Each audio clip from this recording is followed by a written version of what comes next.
Olá, meus queridos, tudo bem? Sejam bem-vindos a Veste Concursos. Meu nome é Marielle, sou professora de Direito Administrativo e Legislação Administrativa.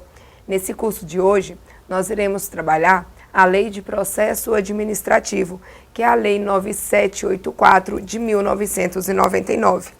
Uma lei muito recorrente aí nos concursos públicos da esfera federal.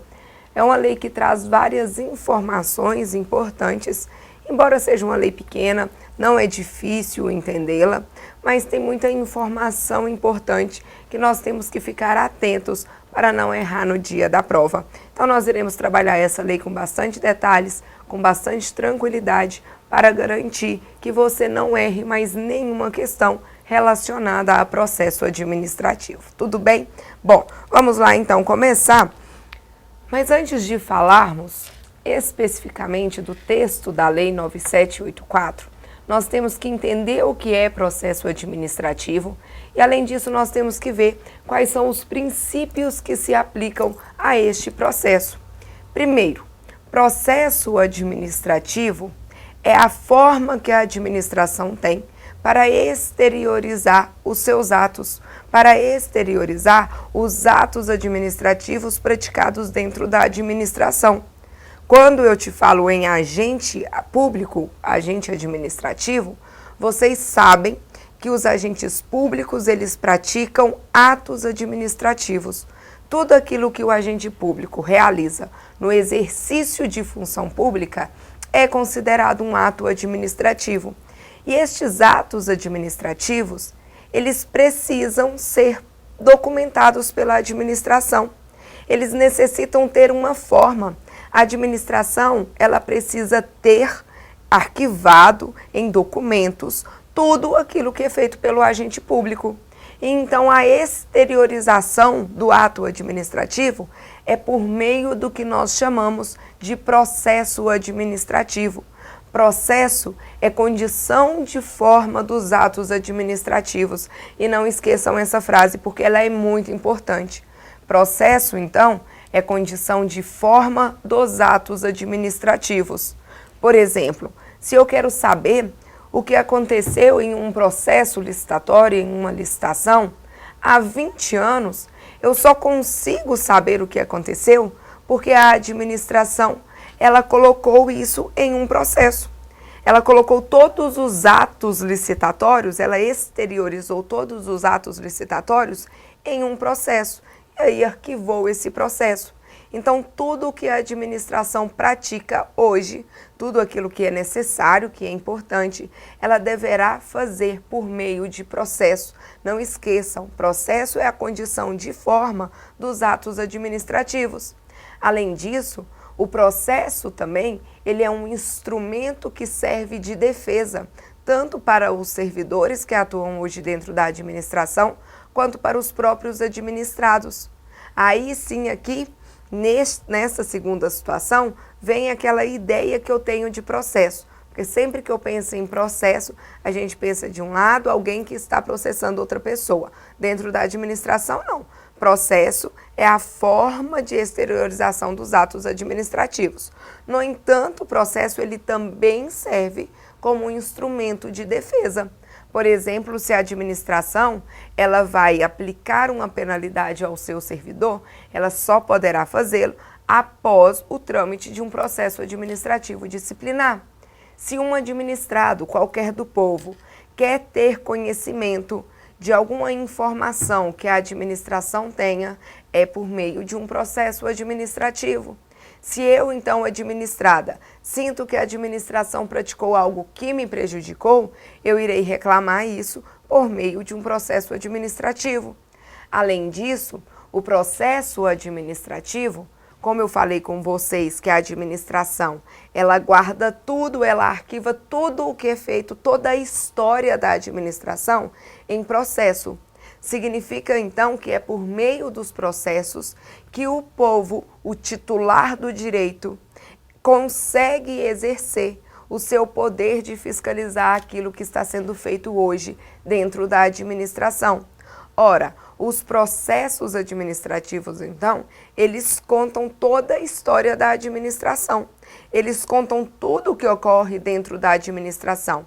E se alguém do povo, sendo o povo titular do direito, quiser fiscalizar aquilo que é feito dentro da administração, só poderá fazer porque existem os processos. Só poderá fazer porque os processos administrativos, eles serão disponibilizados para que a gente conheça o que está, então, sendo realizado pelos administradores públicos. Tudo certo? Então, essa é a ideia inicial que nós temos que ter de processo administrativo. Bom, além disso, é importante também nós estudarmos um pouco os princípios que se aplicam ao processo administrativo. E aí nós vamos começar pelo princípio do devido processo legal. Este é o princípio mais importante e eu quero que vocês acompanhem aí na tela comigo e façam as anotações no seu caderno, tá certo? Importante, meus queridos, que vocês tenham caderno e caneta nas mãos no momento de assistir às nossas aulas, para que anotem tudo aquilo que for importante. Então, olha lá. Devido processo legal. O processo deve ocorrer conforme o ordenamento jurídico. Deve garantir direitos iguais para ambas as partes. Afasta a arbitrariedade. Voltem aqui comigo. Então, olha só. Pelo princípio do devido processo legal, todo processo ele deverá ocorrer conforme o que está estabelecido no ordenamento jurídico. O nosso ordenamento jurídico hoje, ele prevê as leis processuais que deverão ser obedecidas. O administrador, então, ele não pode praticar nenhum ato processual que não esteja previsto em uma lei processual.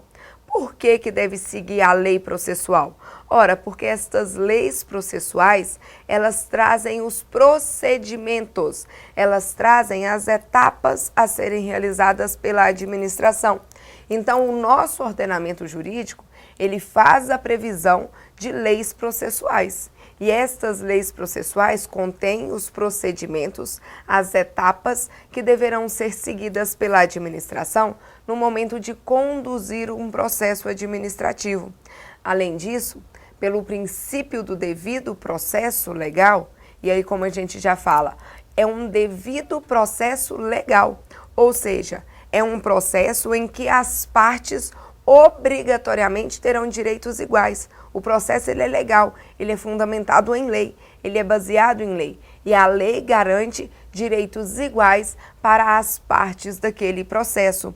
Bom, quando nós pensamos em processo administrativo, pelo princípio do devido processo legal, se as partes possuem direitos iguais, significa que a arbitrariedade da administração ela estará afastada. Os atos abusivos do administrador, eles estarão afastados. Não poderá ter nesta relação processual baseada em uma lei processual nenhum ato praticado com abusividade, com arbitrariedade, com abuso de poder. Por isso que é tão importante as leis processuais. Imaginem vocês se a administração fosse realizar um processo administrativo e não tivesse uma lei a ser seguida. Se não tem lei a ser seguida, eu não tenho qual é o prazo de intimação, eu não tenho qual é o prazo de defesa que a administração deverá garantir para a parte, não há quais são as provas que podem ser produzidas. Se não tem esta lei processual, significa que o administrador ele poderia conduzir o processo da forma como ele bem entendesse. Ele poderia conduzir o processo com arbitrariedade. Daí a importância, então, mais uma vez, de se respeitar o princípio do devido processo legal, que exige que todos os processos, eles ocorram baseado naquilo que está previsto nas leis processuais existentes hoje dentro do nosso país. As leis processuais afastam a arbitrariedade. Se ainda assim, mesmo com leis processuais, o administrador ou o agente público, dentro de uma relação processual, pratica um ato que é arbitrário, um ato que é abusivo, este ato, consequentemente, ele será passível de anulação. Tudo certo? Tranquilo aqui o princípio do devido processo legal. Agora nós vamos falar um pouquinho a respeito do princípio do contraditório e da ampla defesa, que também são princípios inerentes ao processo administrativo. Coloquem na tela, por favor. Olha lá, princípio do contraditório e ampla defesa. Contraditório, e eu quero que vocês, a partir de agora, entendam isso. Contraditório é diferente de ampla defesa. Às vezes a gente sempre, às vezes não sempre, a gente estuda esses dois princípios juntos, princípio do contraditório e da ampla defesa. E aí tem aluno que tem a ideia de que estes dois princípios, eles são a mesma coisa, que são termos sinônimos, que são termos aí muito semelhantes. E não. Contraditório, como está no slide, é ciência, olha lá, é conhecimento da existência do processo. Em um Estado democrático de direito, o contraditório, ele é um pré-requisito. Voltem aqui comigo. Quando eu falo em contraditório, então, eu tenho que pensar que é a ciência do administrado em conhecer aqueles fatos que estão sendo alegados em seu desfavor. Contraditório é conhecimento, não tem nada a ver com defesa. Contraditório é o direito de ter ciência, é o direito de conhecer aqueles fatos que estão sendo alegados em desfavor de uma determinada pessoa. Em um Estado democrático de direito, então, como nós acabamos de ver, o processo, ou melhor, o contraditório, ele é um pré-requisito. Por quê? Ora, se eu estou te dizendo que nós vivemos em um Estado democrático de direito, e Estado democrático de direito é o Estado que obedece às suas próprias leis, é o Estado que é regido por leis e que obedece estas leis. Então, este Estado democrático de direito deve garantir obrigatoriamente que todos tenham conhecimento, que todos tenham ciência daquilo que está sendo alegado, daquilo que está sendo aí realizado em desfavor ou a favor de determinada pessoa. Por isso que eu digo que em um Estado democrático de direito, o contraditório é um pré-requisito. Não é nem requisito, é pré-requisito de todo Estado democrático. Deve ser garantido obrigatoriamente a todas as pessoas. O direito ao contraditório é um direito, então, inerente a todas as pessoas. E aí vem a famosa frase que nós conhecemos, que ninguém pode ser condenado e nem processado sem a defesa do seu direito. Bom, mas para que eu não seja condenada e nem processada sem a defesa do meu direito, eu tenho que ter ciência, eu tenho que ter conhecimento. Consequentemente, eu tenho que exercer o contraditório. Contraditório, e não esqueçam mais disso, é ciência, é conhecimento dos atos processuais, tudo certo? Bom, e aí, diferentemente da ampla defesa. Ampla defesa, como o próprio nome já diz, é o direito pleno que a pessoa tem de se defender. Olha lá, é a oportunidade de se defender que a parte possui. Bom, pessoal, se é a oportunidade de se defender que a parte possui, consequentemente, dentro de um processo administrativo, todas as pessoas possuem plenamente o exercício de defesa. Sem dúvida nenhuma, este exercício de defesa, ele deverá ser garantido a todas as pessoas. Vejam, então, que tanto o contraditório quanto a ampla defesa são direitos inerentes às partes processuais. Só que o contraditório é o direito de conhecer, é o direito de ciência. A ampla defesa é o direito de apresentar as suas alegações, é o direito, como o próprio nome já diz, de se defender. Ampla defesa, ora, defesa plena que a parte poderá exercer, não só no processo administrativo, mas também em processos judiciais. Estes dois princípios aqui, eles são garantidos hoje em quaisquer processos existentes dentro do Estado democrático de direito. Se é democrático, significa que garante a todos o direito à manifestação. E se é de direito, significa que respeita as leis. E as leis, elas determinam, elas garantem o direito ao contraditório e à ampla defesa. Por isso que nós falamos, contraditório e ampla defesa são dois princípios existentes de forma plena dentro de qualquer Estado democrático de direito. Bom, pessoal, Prestem bastante atenção. Vamos lá para o slide. Olha só, exigências para que a ampla defesa se concretize. Então vamos lá fazer a leitura. A defesa deve ser prévia, antes do julgamento. E voltem aqui comigo, me desculpem aí, né, o intervalinho que eu dei, mas é porque eu estava bebendo uma água para hidratar um pouquinho as cordas vocais. Não reparem a minha voz, desculpem, eu sei que está muito rouca a voz, mas é porque é muita aula, tempo muito seco, então acaba que a voz não aguenta mesmo. Então vocês me desculpem e eu vou tomando água aqui ao longo das nossas aulas para que eu possa hidratar as cordas vocais. Então vem cá, pessoal, olha só. Exigências para que a ampla defesa se concretize. Primeiro, a defesa ela deve ser prévia sempre, antes de qualquer julgamento.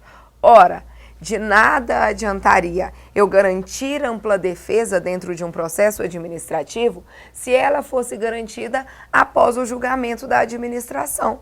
Então, qualquer exercício de defesa, ele deverá ser realizado antes de julgamento, antes de uma decisão a ser proferida. E isso é um raciocínio lógico, isso é um raciocínio óbvio. Depois de decisão, depois que já houve o julgamento, que já foi proferida uma sentença, não há que se falar mais em direito de se defender. Não há que se falar mais em direito de apresentar as suas alegações. Além disso, também é uma exigência para que a ampla defesa se concretize o conhecimento do procedimento pela parte. Como assim, Marielle? Dentro de um processo administrativo, a parte ela deverá sempre conhecer o procedimento que está sendo seguido pela administração.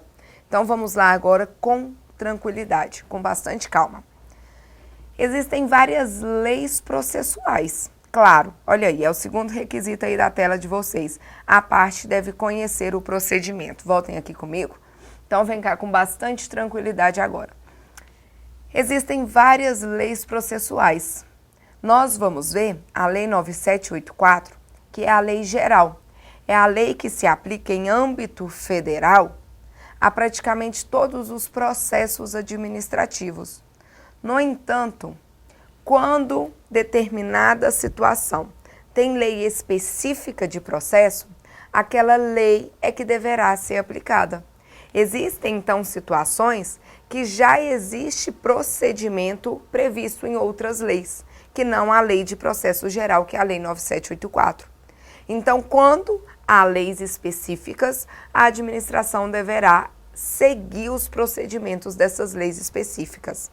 Independentemente da administração está seguindo uma lei geral ou está seguindo uma lei com procedimento específico, o importante é que todo processo administrativo ele tenha um procedimento. Em outras palavras, ele siga o que está previsto em uma lei. Porque essas leis processuais, elas sempre irão trazer quais são os procedimentos.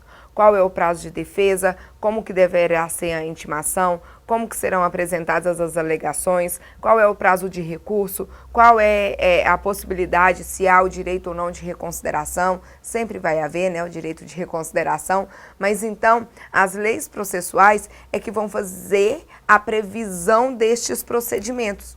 Imagine se você está sendo processado pela administração e aí você pergunta à administração, ao administrador, qual é o procedimento que está sendo seguido? Qual é a lei que está sendo seguida? E aí o administrador te fala, olha, não tem lei, nós não estamos seguindo lei nenhuma.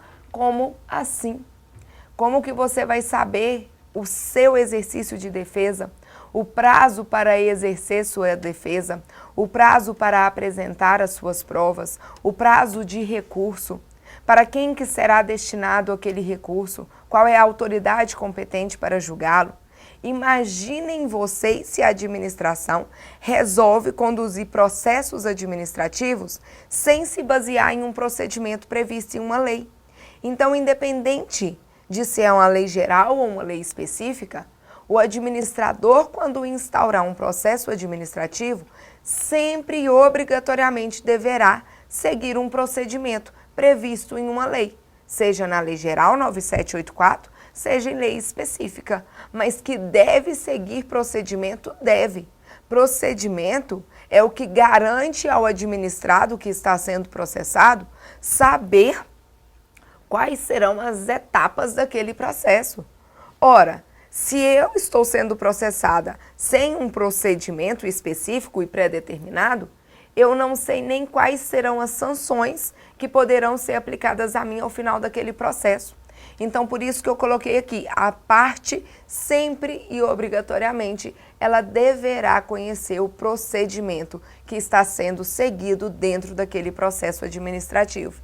Além disso, a parte ela também sempre deverá conhecer quais são as penalidades, quais são as sanções que podem ser aplicadas ao final do processo, caso ela venha a ser condenada.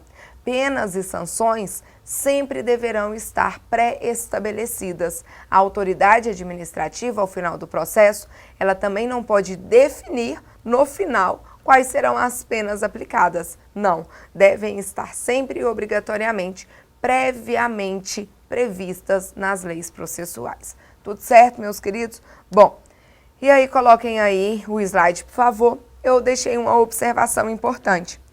Em processo administrativo, não se faz carga do processo. A vista ocorre na própria repartição. Voltem aqui. Nós temos agora que acabar com aquela ideia de cargas de processo. Porque lá em processos judiciais, eu sei que há a possibilidade do advogado da parte ir até a secretaria, o balcão da secretaria, e fazer a carga do processo, ou seja, pegar aquele processo administrativo e levar para casa. Aqui em processo administrativo é diferente, não se admite carga, nem a parte, nem o advogado, caso ela esteja representada por advogado, poderá retirar o processo administrativo de dentro da administração, de dentro da secretaria da administração. Se a parte ou o advogado quiser conhecer, quiser tirar cópias do processo, sem problema algum, mas à vista do processo, que é pegar o processo para conhecê-lo, para tirar cópias, isso se chama vista do processo. A vista do processo, sempre e obrigatoriamente, ela irá ocorrer na própria repartição. Não há a possibilidade de fazer cargas, de se fazer cargas de processos administrativos, tudo certo? Bom, agora vamos falar um pouquinho aí a respeito das provas no processo. Coloquem um slide para mim. Olha lá, as provas no processo, elas poderão ser utilizadas todas as provas admitidas em direito. Provas ilícitas são vedadas. Voltem aqui. Então, o que nós temos que entender é o seguinte.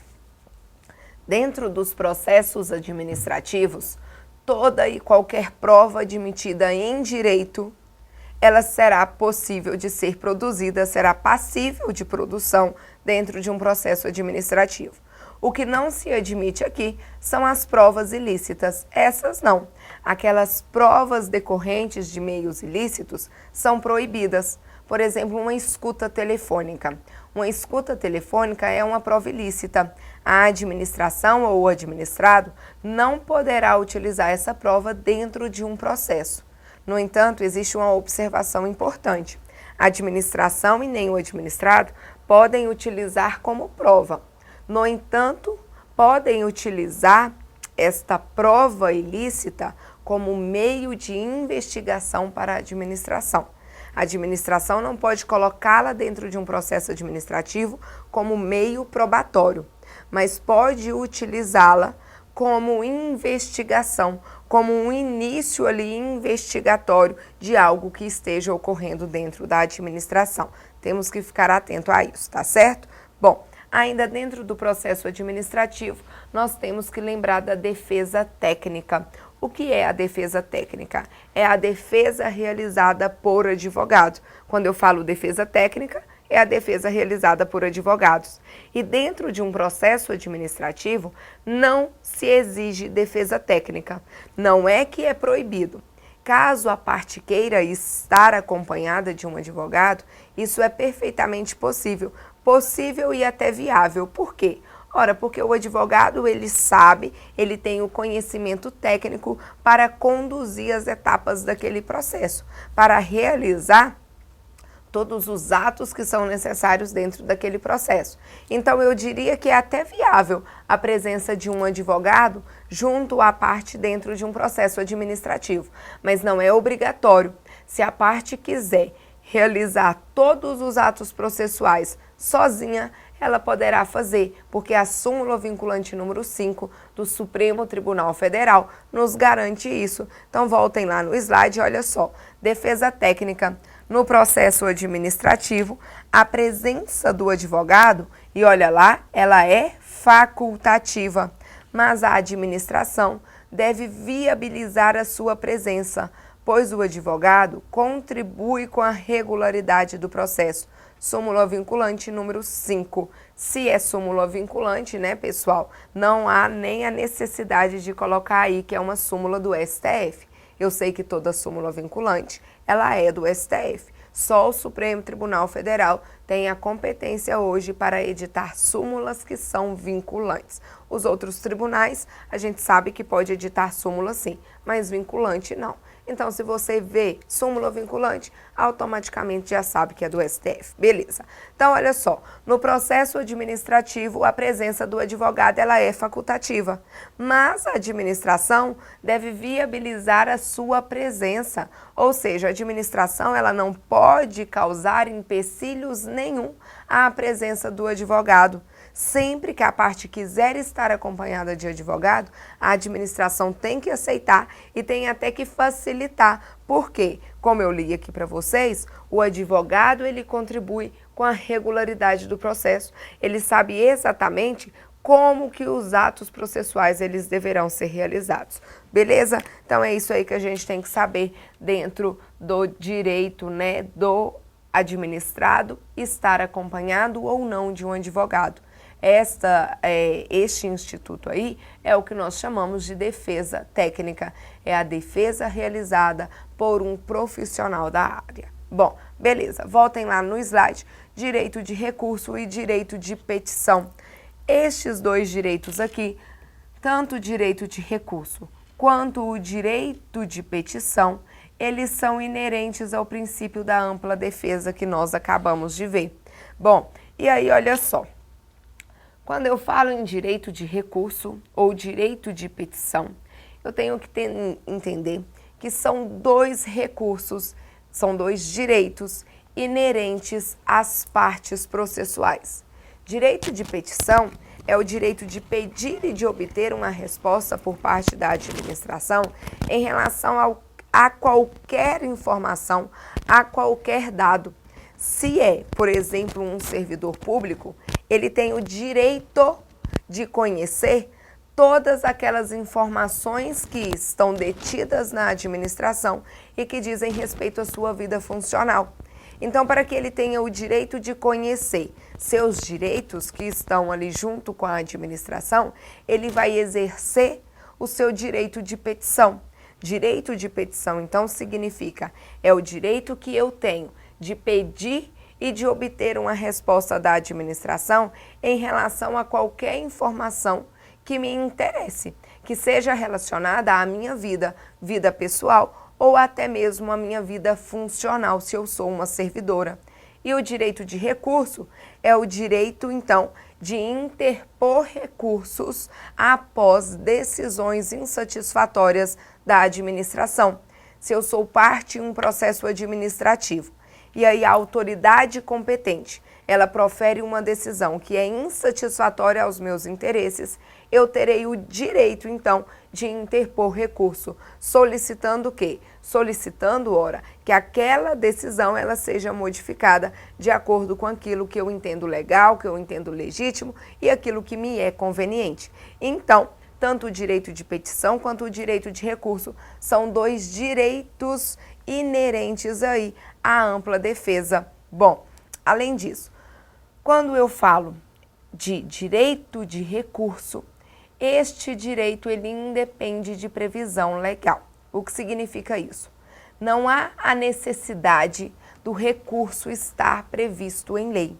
Em hipótese alguma, se eu estou em um processo administrativo e aquela lei procedimental que está sendo seguida não faz a previsão de recurso, automaticamente, independentemente, na verdade, de se ter essa previsão, eu tenho o direito de recorrer de decisões que são insatisfatórias.